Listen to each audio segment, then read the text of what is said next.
আজকে আমি যে ঘটনাটি শেয়ার করব সেটি হচ্ছে আমার আম্মুর কাছ থেকে শোনা। আম্মু তখন অনেক ছোট। আমি আম্মুর হয়ে বলছি। আমাদের বাড়ির বর্ণনাটা একটু দিই। বাড়ির পাশে ছিল একটি ঘন জঙ্গল, তার পাশে ছিল মাঠ, পুকুর ইত্যাদি। জঙ্গলের ভিতরে ছিল একটি শিমুল গাছ, থেকে দূরে আরো বড় বড় দুটি শিমুল গাছ ছিল। এগুলোকে সবাই ভুতুড়ে গাছ বলেই জানতো। ঘটনায় আসি, আমার বয়স তখন 13 কি 14 হবে। আমাদের চাচা কাকারা সবাই একসাথেই থাকতাম। আর চাচি সারা শরীরে অনেক ব্যথা ছিল, যে জন্য সে একা একা চলাচল করতে পারতো না।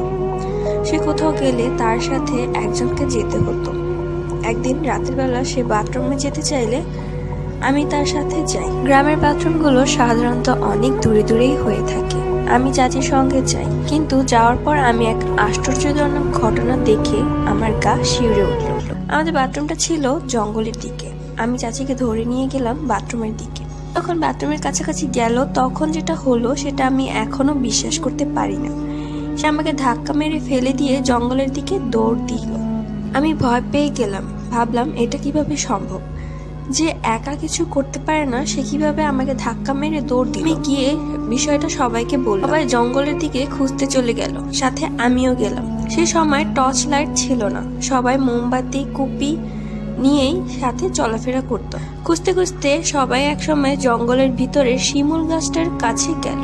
গিয়ে দেখলো চাচি গাছটার গোড়ায় অজ্ঞান হয়ে পড়ে আছে। সবাই তাকে কাঁধে করে নিয়ে বাড়ি গেল। জ্ঞান ফেরার পর সে ঘটনা সম্পর্কে কিছু বলতে পারলো না। একটা কবিরাজ আনা হলো। তারপর কবিরাজ যেটা বললো সেটা হলো, এই বাড়িতে একটা ভালো জিন এবং ওই শিমুল গাছটা একটা খারাপ জিন বসবাস করে।